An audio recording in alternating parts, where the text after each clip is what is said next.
Fatalofa tu siu tatu wainga leiva e ngā lea uli. Talofa lava.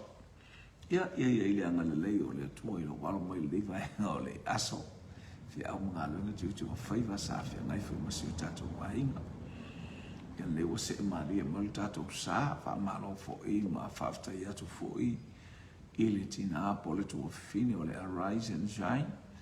Ia o le sa fola le upua le atua. Tusa pole o langa suia le polo kalamele asa anga e mele tina. Te le ani whamea o ia mole anga le lei whasoa lo tātou tapa au. Ona o lana upu fola i le ataimi. Ma le ataimi ia malo le. E mole atu fo ili whatalofa isi o tātou ainga o whai ona pale mai. I le atafa ma le itu o le kelope au e maua mai tātou. I ia le li whatalofa atu Australia. Fatalo fatu New Zealand. Ia fatalo fatu fo i le ainga mai. Hallelujah. Isi o tatou ainga mai Hawaii. Fatalo fo i le ainga mai Amerika Samoa. Fatalo fo i le Alaska. Fatalo fatu i le tafo le lalolani. Ia Amerika. Me mano tele iso o stafa o Amerika. United States of America, ia le. Fatalo fatu siu tātou wainga o anga i mai runga o penga te whailanga. Wha malo o le pale. Wha malo fo i le fia i le li. Ia i le anga le lei o le atua. Ia le atua nei vaenga o le tae au. Ia o le tau i Samoa nei. Ia e sere maa nei o le tau nei vai aso. E timu la. Falling on my knife, knife for you, so my se mai fa pitua fo. Ni nai fa mai. Leva vi angale le lava le tua fatalo fatu Tala Smith. Ha puni pu au Elise ma ilo vi ele. Malo le soifu. Wal ni vai mala so tato I fa mo ni angale tua. Uri masao mai lo sa. Lui foi tātou poto mo tātou fia nes. Manuia la tono Samoa, taimi nei I tono Samoa atua to tele isa. Ele se tu balo ele o. Tu foi na la tu fa morianga meta o tupe. Ia pe ia ona sila fia ele tau fa matala ina. Ia fa manuianga foi a mo foi. Il tu la mai o malo. Ele tātou te oli fa foi le atua no la uta talo ma tātou te talo. Hallelujah. Ia ile anga le leo le lo manu ia mea uma. Ile anga le leifa soa tapa au ile langa. Ia fatalo fatu frutua ia epenesa Augusto Brisbane. Talofa lau. Ia leli anga le atu le atua o anga ime. Tato fisili, tato was tato fisili. Tato was tato fisili. Uno le isa o kita rungo ta is tato pesi. O tato fisili mua. Hallelujah. O ai leisi ngo o Simona Paiona.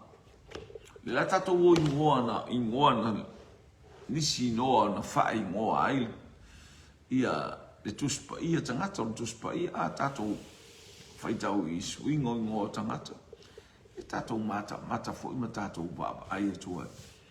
Ia le swingo le ngo Simona Paiona. O ai leisi ngoa. Hallelujah. O ai leisi ngoa na fai ngoa ai Simona Paiona il tuspa ia. Ai mainu e maole ala. Hallelujah. Itu la nei ua tars was 4 minute te ai le tu la es fu male lua vai ainga ma baita uma ftanga. Se fasilinga malosi mole ainga o le fatotua o anga mai. Ia le wanga I mai ia tamale mai Amerika Samoa faftai Amerika Samoa o saufa atasi au maritali talofa le aingo sa tanu pasa na ingo fo ife upo le tua ana ai tanu wasa ua atoa ana ia le lia malo nga luel ne yaso chilo fo isa ukoma po sa malo longa le utele mai o kefa po petero o Simona Paiona ne fai mai na fai ngo le sio ngai ngo o kefa po petia ia le li asi tato tal alo o a mai le ainga I tafuna America Samoa I ia le li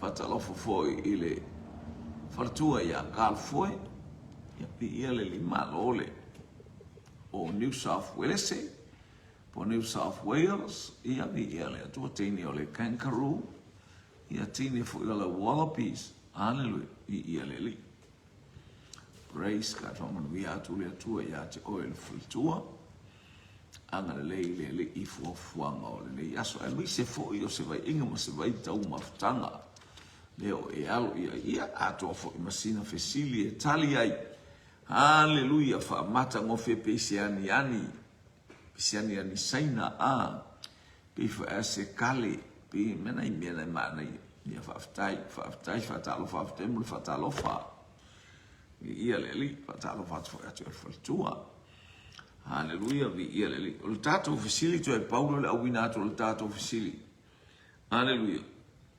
Simona Paiona o ai le isi ona ingoa tasil tato tali le uanga I mai tasil le tali o Siona Pai o Simona Paiona kau se a kore le ngolo o kari ali a Sionari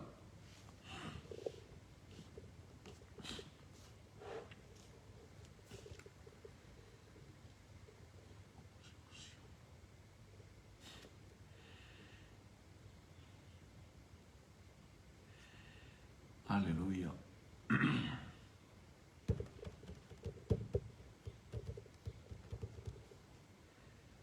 Tasil tali le ua au mai.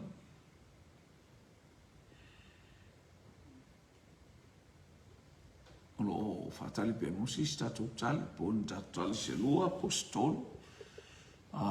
Ole tangata tau so olo na ingol tu spaia. Hallelujah. Tau so ole ingoa Simona Paiona. Ia fatalo fatu ile angai mai ale. Ale tamaitai. Hallelujah. Ia ole afini fo io. Praise God. Ia ole tuma lolen ta ele vai. Tai man to va. Ia lele ta lofa. Ila ufionga tamaitai il mota. Teine mai manukau. Malia la tuta lofa. Ia o tato ofisili na welto e whamanatu watu langa lefata o mai nei tangata. Simona Paiona o ai leisi o na ingoa. Simona Paiona o ai leisi o na ingoa. Ia le ali. Praise God. Hallelujah. Tasi altari le usau Simona Paiona o ai leisi o na ingoa. Tasi tato tali leu au mai, tali au lelei, tali manaia.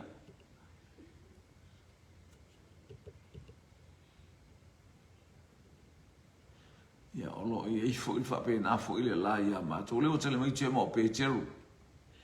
O Peteru. Ia ua tali tato fesili. O Peteru. Toria fo il teimi na ftisile ato Yesu ala se upo tangata ia te a. Pa mai tangata o Elia, o istanga o Jeremia, o Sole au profeta ia. Mana ia. Aole asa uto upu ia te a. Mua o soltama. Mua o solto ina o Peteru. Mua o solto ina o Peteru. Hallelujah. Lo peta pele masina martali Peteru. Carl foi Peteru. E penesa Peteru. Wa tali tato fsilo Peteru. Mary pata avao suau ut malole soi fua.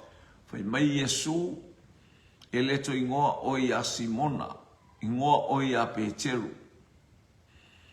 O te atia ela u ekalesia I lunga o lene I papa. Ele o le papa la o Peteru. A le mea tau tala mele ngutu o Peteru na mailo na loto. Wana I loa tau mai ele nganga pa ia. Le winga al tali. O Simona Peteru. Kefa le iso da ingoa pe na tau watu antere amfai atu o maua le tangata ingoa ia keriso. Hallelujah. O lona winga. Afe atu. O tangata o Yesu o le keriso.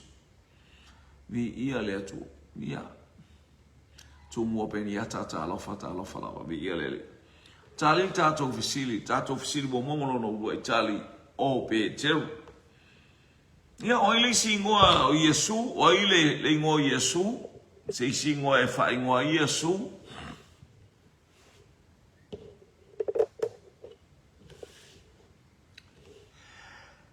excuse ya ia le tau vela mai potu le tau ai na titi le lo le ili io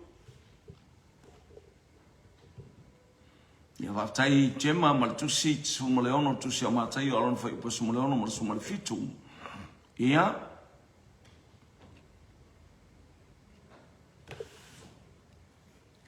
le li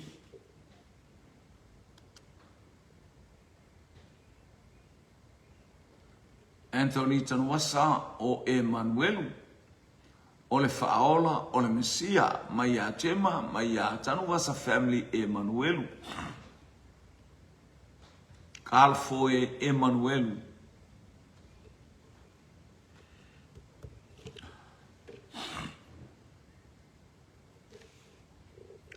e Penessa Augusto Emmanuel hallelujah praise God Roberta Pelemasina le tintiti mai manu manurewa hallelujah mawatu manurewa le tali Emmanuel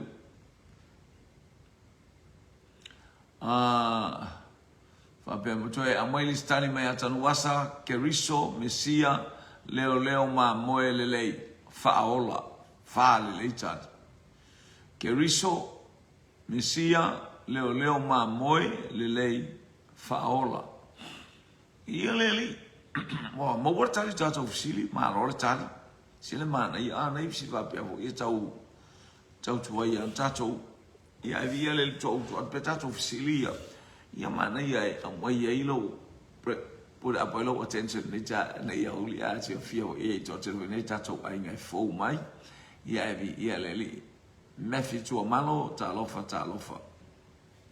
Watali le fisili Emmanuel Hallelujah Keriso Faaola ia Mesia oka o isi suafa ia ame tato wale I Faaola Hallelujah pray leo ma moe sili po leo ma moe lele oka oh wonderful really ono le tu aingo yuta bana yo nai oso maua uma e ave uma ia is le ono le tu aingo yuta praise God ia leli ia o le tatou sili le uanga yatu le wingo le ngoa o Isaako le tatou te yo ingoa e mana ia fo ie fai profese ingoa su ie lo wingoa su ie lo wingoa ia o ai le isi le wingo le ngoa Isaako o le winga lao le ngoa le ai ta watu ia le winga o le ingoa Isaako ia o le ale winga o lona ingoa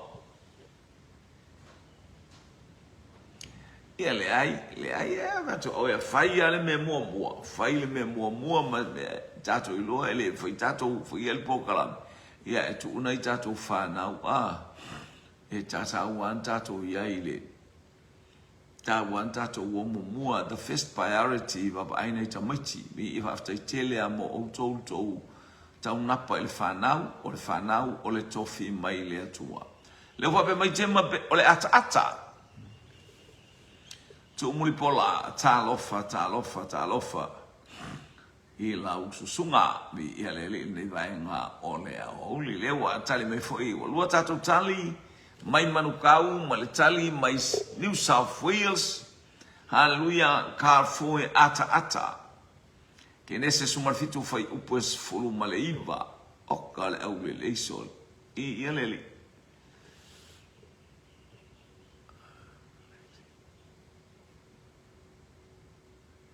Maxine e mo manatu alofa Anthony Tanuasa ata alofa atu ele tofine ya Maxine ni ia lele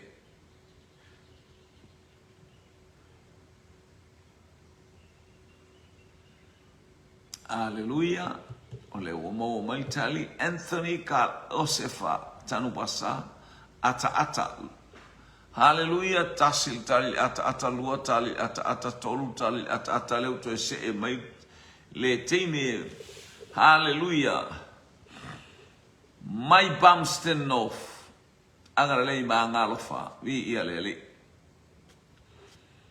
malo o mai lo ta yao ia fai malie au ngaluenga anga le atu le atua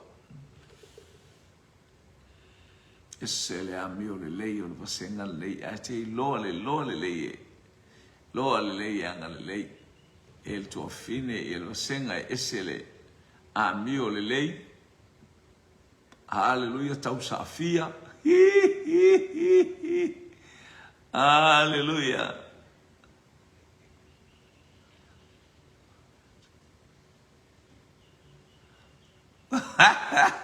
ese pana ya ole mea tatawa le mena tau ole o fe moli mawa ia nganga ali isis ole ana tala no ai ma ai ale u fa manu wi ai fo ila long loto haleluya ile anga ia tu ole fisili ala esa sole ile tu wa tili ai na fia ile mtau ku sumal valu ole tu silia na fai ele tua ia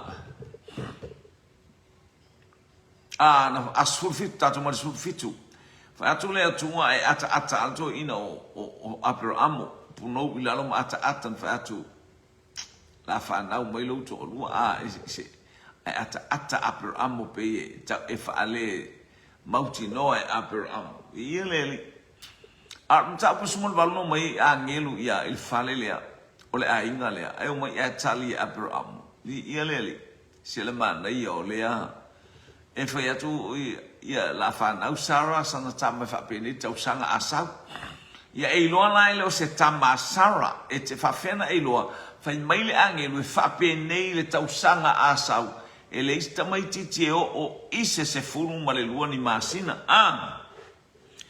eu fo ia Yesu e to oe na tato i loa o le ata na al whanau mai o Yesu e pei fo i ona o le ata o le mea na fola e le atua haleluya le ili tus pa ia le fai mai le ili tus ava i long to mama long tina e wha leva vai o waso i le no una fola ai le no haleluya le no una fola e le atua i ia le li praise God i matua aba i long to mama long tina e wha leva ai o waso i le no ia vi ia le tato i lo eselmana ai le lau e fai o stofi fai taulo le las fuma le fitu mar le fitu o le ata na ata i te malo Abraham le ata ngalo Abraham ale se fuma le valu ata Sarah e o la o mala e to o le o confirm ale ata fa na lo Sarah sa paila na tafa mai oi o le ata o fai ata nei tina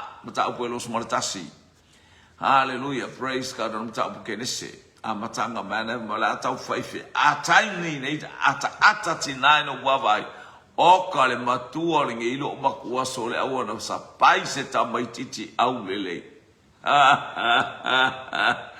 oi mafuanga na tato te ilo ai o le isi vaenga le o keriso hallelujah male matu pala joy of the Lord is my strength hallelujah oli le olo umano silia ia le nga folinga va ai oli fa ali mai o folinga mo tato la mata ata vi ia le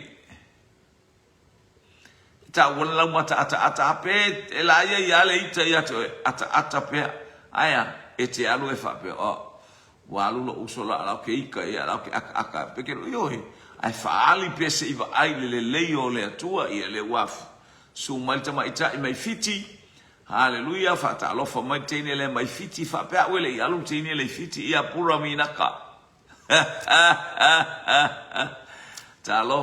talofa le tene lea haleluya tene lea pura vinaka ia le atua fa manu atu le atua i sio tatu ainga Ia le li. Wa tali la tatou fisili ole winga ole ingoa ole ata. La le winga ole upu Yehova Saloma. Yehova Saloma. Yehova Saloma.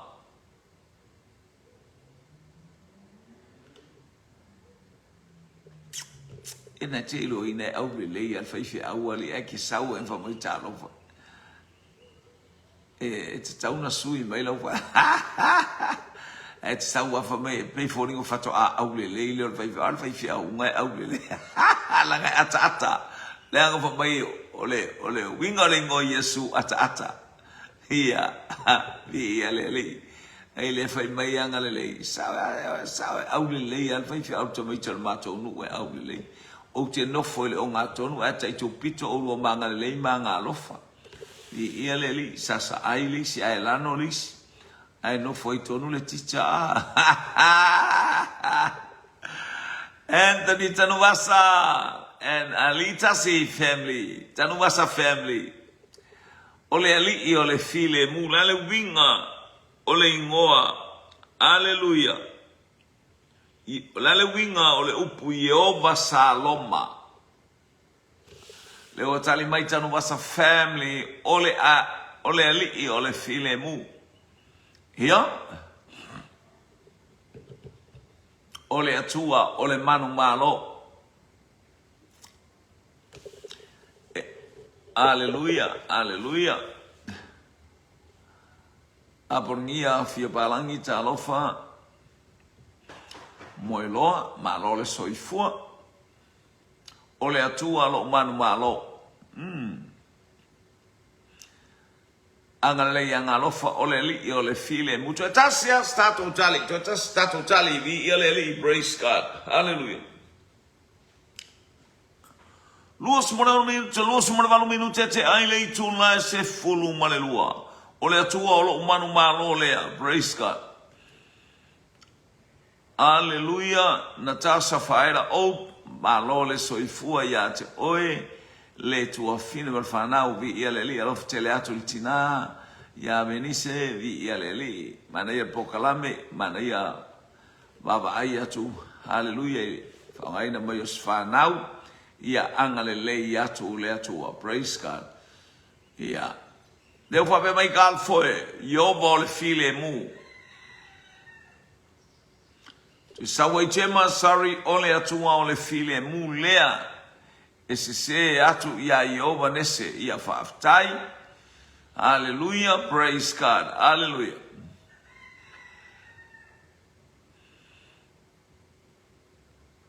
Ia la sa ole le li tasi au le ia sa ole le ia Tanuwasa family au le ia fa ia au le ia le fa ia o nga ia le fato asau ia le fato ate iane ia le sunga ele angelu tau talo fai ai osu sana me ai le nei auli ia talo fa sunga le fatono. Praise God. Aloha, my lovely ia le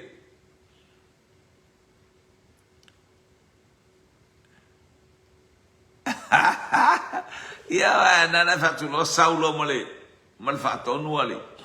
Hallelujah. Ina alu stamba fa filo ia tu le mai tangata le ofisa wa tumu le ofisa wa talita to ofisili. Yehova Saloma o Yehova lo file mu. O Yehova le file mu le Yehova le man malo o Yehova nesenga. Yehova lo talita Yehova lo manu malo that is Yehova nese. O le li e ona le file mu le fatai sivi fatalo fatu mo o ene nei taeao. Vi ile atua o kiti ona. Hallelujah. O faila na taulanga ile atua o ia na fai ele angelu o ena le toa malosi. Io praise God. O ena le toa malosi me kiti ona ese fakau fa se ea. I ia le li on tal no ato ale le angelu. Talawate ia au. malo le ainga mai Nasareta malo ngalu nei tayao ma nei pokalame vi ele li ele ngata foi le ainga mai Heperona vi ia lava le li tainiva vi ele atua ma nei le avo wa alu kitiona mai fa ferno lo ina se fa tali so la tu mai mele fa la uta long na lo le au mai le tu fa anga manu ya poni povi por almeno usanga to ina vini a foa talofa lava ua tu ilunga le papatango atu le to iale angelu tu atu ele to to ua te ilwa atu mu ilunga le wa mu ilunga ya talofa le o tele ai o tele ni au malo fiti pula vinaka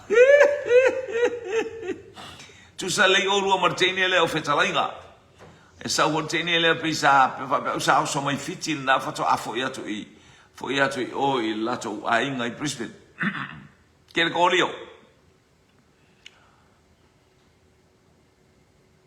waini kel kolio waini sa talofa hallelujah ole te ilau kiti ona le batu mu mule afi wa tupulo no fefe Waso ile fefe ya kitiona. Aifa mai aua ete fefe. Aua ete mata.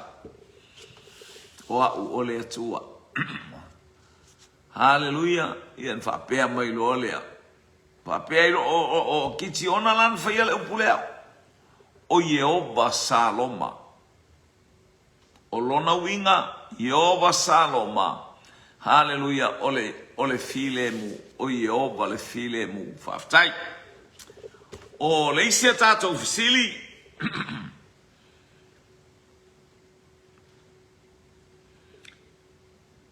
o ai leisi ngoa e tauta ua inu ule o petele emma o ai leisi ngoa e tauta ua po le ngoa e tau lo le ngoa lea e loa o petele emma o leisi ngoa o petele emma hale o ia wa aila Tilo aisa alo masa apapani aina alo fa tau mani au pani a marama o marama o malama o fai au mai ia Hawaii ia fai au fai pani le na alu isto fine tau o mai ese pani vi eleli aluli anatongia so le tine mai America Samoa le was e mai le o oli vi ele tu talofa ya tu elo tu fine Anthony Tanuasa Falefalawa. Hallelujah. Praise God. Taumai Tema Efarata. Taumai Mikaele. Angelu Tau Falefalawa. Anatongia Falefalawa. Aimainu Emma Mao Leala. Praise God. Hallelujah. Hallelujah. Oai Leisi Ngoa. Petele Emma Efarata. Ole fale falawa mai a epenesa petele ema efarata mai le teine manukau sister liu hallelujah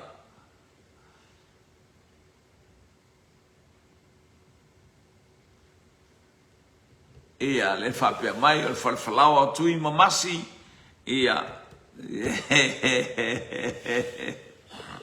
ia fale falawa nai tui sale longa le au mai lo no winga aise pito le la o le falfalawa le ta mai falfalawa o tu I mamasi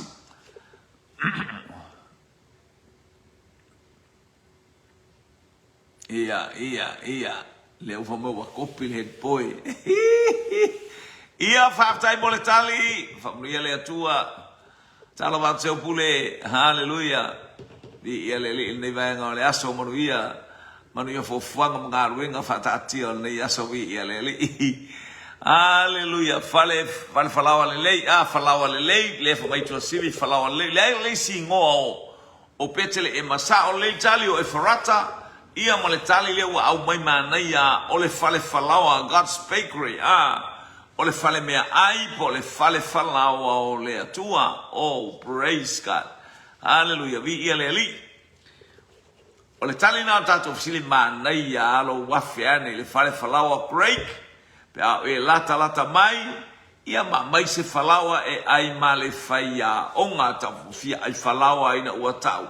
Falawa lea o le fale falawa Hallelujah, ile lalo langi ato the #1 bakery in the whole wide world. Ile lalo langi atoa ole falefalawa ole atua ai kupito ole sawa ke riso o ia ole areto ole olafa. Manu ia le atua ile ai ngol fatotua. Ile nei vai ngora so lele pumpkin soup lele wasaule supo maukeni. Ia vai le mana ia vai ainga vai tau maftanga lele wato va mal supo maukeni ale fatonu so le fafta ia li. Hallelujah, no wingo le mele na mo watu ai nei ole afo fingo langa ole supo alo nana alo ole ai le supo fa atu ia Sara ia alo la ia mal supo na ai mana nai Vete ua tifa tu tito istaimi ale tabale tito ai ne ai tito Sara ba ai talofa le ai ngol fa tu anga mel nei va enga ole aso talil tato vesili ole fale falawa apo Efarata. Hallelujah. Betul lengo mo le nulea o Efarata. Fa ingolo ya petele ema o ka. Woo! Praise God. Ia o taua mo fa ingo ino le falawa le lei ia le atua. Ia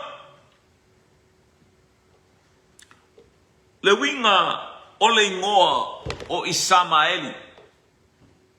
Le winga o le ingoa Isamaeli. Hallelujah. Ua tuli Isamaeli molontina lua sultasin tusia kenes. Ona o le Isamaeli talo fai famai ua feseta ile vau persepa. Lo anga io ai kupito. Ia fafta yanga lei manu ia lau faawina lau sifi malau ngarwenga lo ftela tomo el to fine lamb soup le usau. Leo sau tato lamb soup, ia whaftai tine, ole moli ole ama mai tutuila Amerika Samoa ila uli. Leo se mai tato lamb soup, tato supo mamoe sole, tele for supo mamoe ne ia mato ile ya sione ya i inga, mui i inga. Leo tula imai ne ole sui o fasale anga numero 5, tele le supo.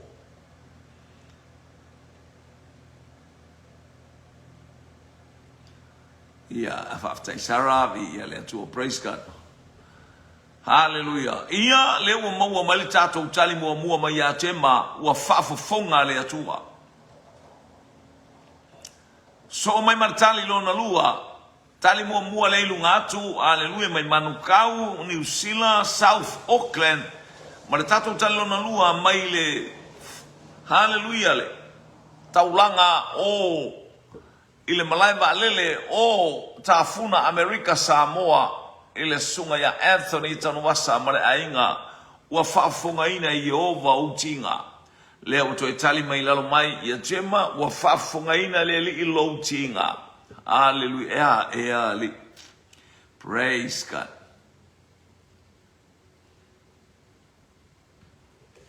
Hallelujah. Praise God. Asini o le vau, fai tangata maono fili, fai foi o ia mafili o tangata, o le tatou fesili ana, o le ale winga o le ingoa, o le ale winga o le ingoa o stama, vi ia le ali, o stama o Isamaeli. Hallelujah, praise God. Karl foi, ua whaafonga ina Yehova lo tinga. Suma leono sumartasi. Oh. Praise God. Te au whaafongaina ele atua utinga. Ia manu ia le tali whaftai manu ia tali umalawa. Ua whaafongaina ele atua utinga. Sole, sa anga ia tual poka la mele. Tutu lima le afine il tai au. Te lopo fea o atu ingati ngai la umai tangata ia te oi. Hallelujah, o ai whaafonga iai. A o oi o le tangata ami o tonu, oi o le tangata o whaifua la ua ami o whaifua oi. E whaafonga le atua. Hallelujah, le atua o sapa o ta ia te oi oka. Ia wai o ngā saila i tinga, tali tinga, o ati ngai o mai. o le whaafongaina e le atua mai asus a penesa au kuso vi ia le atua.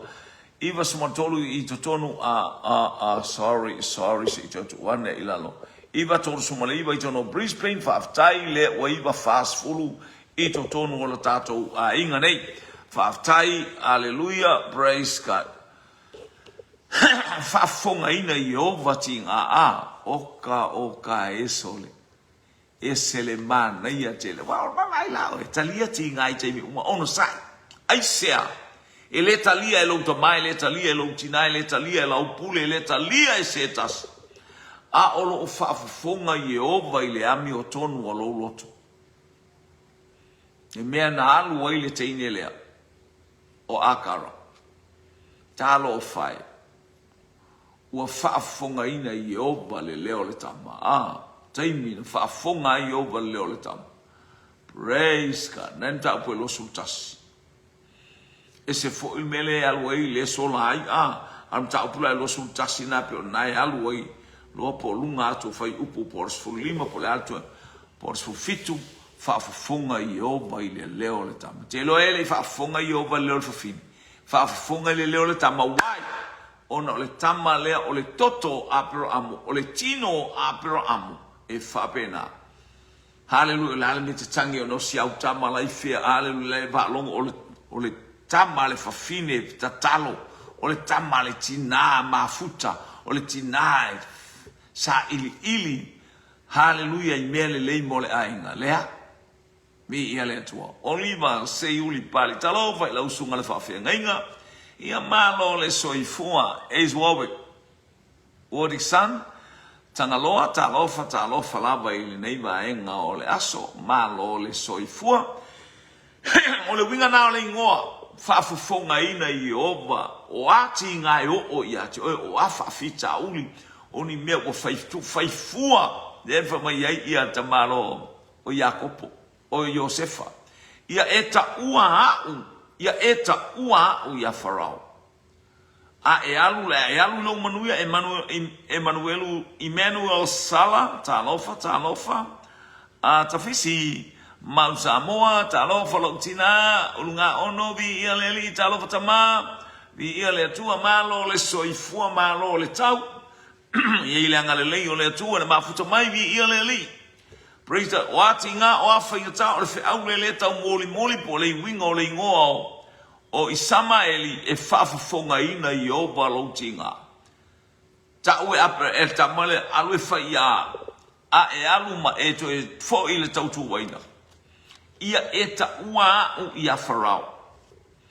A o faitanga ia na whaafofonga le atua I le leo Josefa nga I le tautu waina. Pangalea, ua evar tautu waina. Tau si I la faele, talofa. Ua moe le tautu waina. Ua mimita le tautu waina. Ua ngalo ai ulu tuana I ta isi. Ioe. Ua ngalo, ala na whaafofonga le atua. O tala noa, e whaafofonga I ti ngā o Josefa. Ona mea o iate. Vi ia leli. Natali le atua. Le wingalingo I Samaeli wa whaafofonga, e whaafofonga ina los. Leo e le atua. O le leo le nutim, o le leo le loto nutim moi.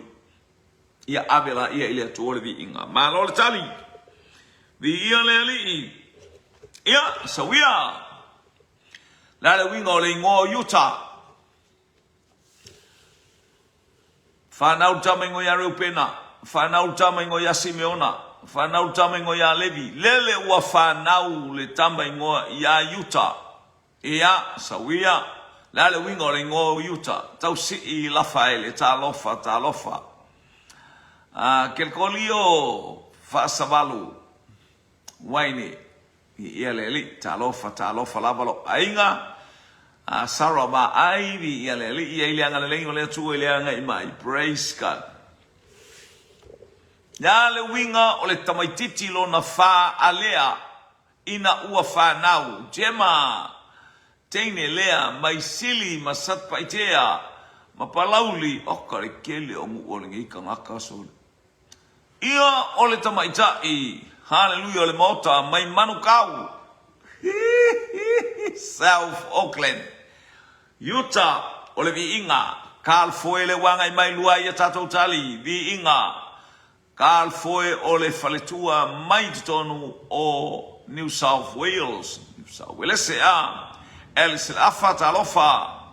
Ana tongia le teine ole moli ole amba. Le telefoni ole vainuu. Hallelujah. Ia olo faine lo no fale inga supo. Sostu inga supo. Hallelujah. Tali ai. Lo ngā lala e tali ai fo i lo lawa lo i sostaimi leo tali mai ole vi inga le winga ole ngoi Utah ai le saulas tato supo sili mangata i vai ngata i wota masale aula ala lea la o sili mangata i wota masale stone taltala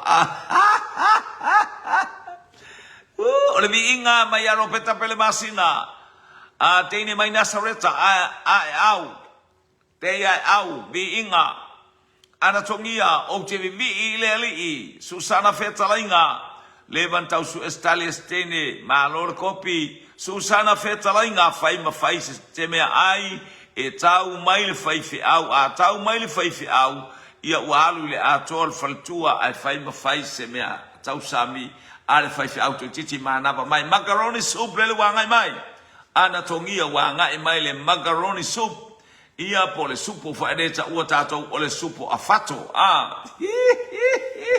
afato soup hallelujah mafa ala pala ile me fio ile al saoli sa fetalai ia langa aya ia ole make tua o itonu wa malisa langa tama o to ina le o le to ina le faia upole al malol tele o taimi le fasalau le ile tu AP ia na basil ena yu pati langa ia hallelujah chicken soup le wanga mai tau si ila faele talofa potato soup le ko nga mai foi mal potato soup kele supo hal utali tato fasilio le tama o le vi inga Utah talanolo ia Utah o le vi inga vi ia ile atu el soifua mo le olanga ina ua maua le tama le fine ua fanta maiti mi mika ususu ilu ngati chau ua vivi i neilo uloto ia iowa fa ukama ma losi lo ainga ia famunu ia le atu ila ufa fonfonga oka ese le mi mika o le ususu o ngi kangaka vi ia le li ia ua se atu tato ofisili le ingoa o peni a mina wai le ingoa wai le ale winga o le ingoa o peni a mina ia o le ingoa o le winga o le ingoa o peni a mina o le ale winga o le ingoa o peni a mina hallelujah peni a mina o le toi tama le sa ili manaba o le fine o rasela o le toi tangata fo ile o le whanau e to asfulu malelua. Hallelujah. Mai areu pena, so mai Simeona, so mai Malevi, so mai Maltama o Utah, sau ia Isakara, aluane ia Sepulona, ia tamu e atua il tama o Tanu, sau ia Nafatali, aluatu il tama o oai, tama o Kato, ia mo le tama o Asera, hallelujah. Ia Isaka au uma Isakara ia so atu lo ma le tama o Yosef tama le o Yosefa male tama o hallelujah praise God sautali mi ia tali mo mua mi mita fua ele o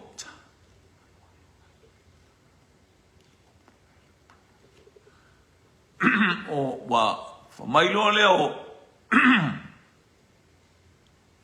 ia so o mai loa lea malata fisili le wanga i atu o le ale winga o le ngoa o peni a mina le watali mai o le tamolo ulima tamatau hallelujah mai a tema atali o lo ulima tamatau tanu masa family o le tamolo ulima tamatau Susana mai Brisbane le walapi ia ato ai fo I male mangu sawa lea male sawa Bronco o lo ulima tamatau ia tali mai teine lea mai lalo I Brisbane not New South Wales.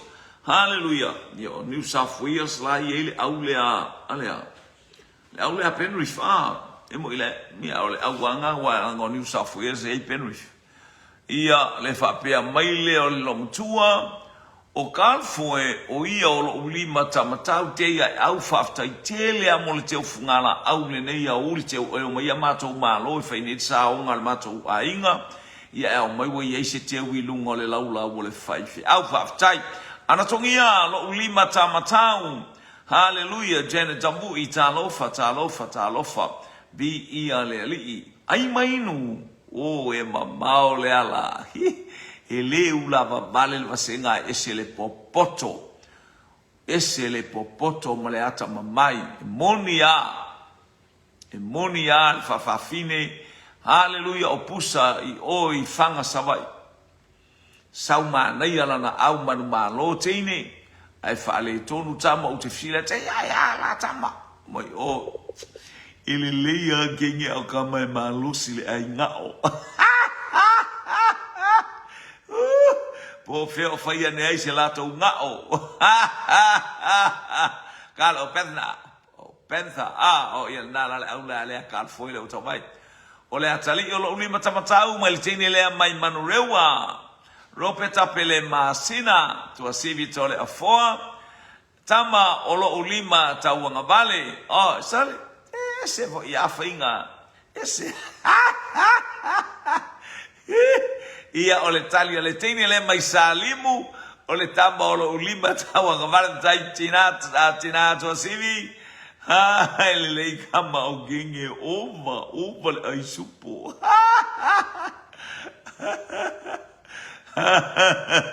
ia ole lima tamatau ia ko sivi au ke ula eke o ke ka aku ia amata ele fai unga o mati fa sala lo ma oi o ke laku ese fai la sala o malega o hallelujah.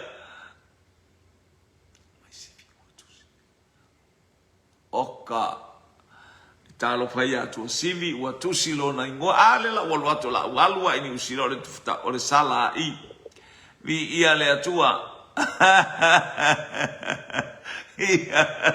ia le atua wa tali tata ofisili ole si winga ole ingoa ole winga ole ingoa ole tama o Beniamina ua tangi lontina ole o maile oti ia toi upua ia altinana ma faina o ina uwa ia tunga ua nofo ua apo maisiana tama siana pepe fa pele oi talo fa ingoa ia penani fa ingoa tama ia penani naming penon. Hallelujah. Ole tama olo vai o tama o tinga o tango atu to ina si ma awa o fle ai mom don't speak like that. Ole tama o lo ulima tamatau. Ole tama o lo umalosi. Ole keriso safanau I tonu o petele ema. Ole ata o Beniamina. Ole tama o lo umalosi. O lo umalosi. O lo tata umalosi. O ia ole malosi. Hallelujah. Ole fanau ole tua. E fatua tua ile atua. Ia ole tata o tu efisili anga yatu nei maenga. Hallelujah. Famuria le tua tata o tu efisili muli. Oai leisi ngoa o tamaititi o Josefa.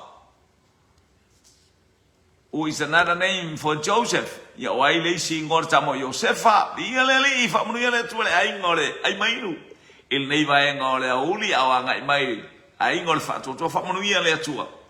Lautu e tali mal tafsili muli. Oai le ngoa na whae ngoa ai kupito o le tama.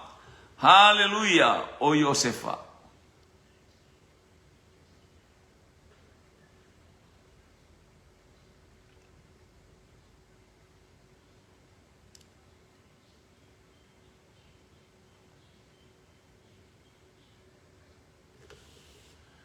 le ai ese fo le place ya vi ele to me nasa no fo ai ya wa ese fo le me le ai anga ya tuai ele atreso mena ya ai le se me pole ai ya ele se me la sa wa fo ma la usala u te la tu aso oi Clentin o teatro tu Aleluia, que nesse não tá o faço uma limba. Aleluia. O ai leisi ngoa. Leu tali mai Anthony tano wasa ora wal wakil ngana kali le fa mole. Wa. Aleluia. Leu tali mai ia le tene mai manukau. Aleluia. Fa malo le tali. Sa pena paenea po faali mea lilo fa tai tali mai ele ainga mai tutuila America Samoa haleluya itafuna le malai ba lele fa ba malo sa pena paenea faali miti haleluya to yanga ya to no le tani le fa be mai tema olo ele kenesa mta po fasu matasi a olo no foi po fasu malima malole tali mai susana fetala inga le tene mai Brisbane haleluya tene le Bronco Hallelujah. O sa pena paene Marita Crichton talofa lava. Vi ia leli praise God. Yo ba atu le ata mai ale fa tonu wali. Ata ma fa pe uo mole la lo se lau wali. Leo tali mai fa tonu. Hallelujah. Leo tali mai ta male ole matangi mai sai. Hallelujah. Sa pena paene mai o ta huhu o ka sole. Ingo mai lo le wa fa le anga mea. Lo peta pele masina le tene mai manurewa. Sa pena paenea, sarava ai, sa pena paenea, misa watikini, talofa, anatongia, sa pena paenea, epenesa aukuso, sa pena paenea, na iatu, haleluya, galfoe, sa pena paenea, Marita Crichton, sa pena paenea, haleluya, ia manuia, fofango ne yaso faltua, bi ia leatua, praise God. Tatu tali anga mai Nazareta. Hallelujah. Mai apolata ibao. Hallelujah. Ia vi ia le tua sape na paenea. Momoli le nga fata il nei vaenga ole aso. Hallelujah le ainga le fatu tua mai la tau wa. Tau nu mai ye le anga le ole li ole fai unga le ole tatou polo kalame anga le tua fa nuia le tua le fai tau nga tu si le taimi ma le taimi.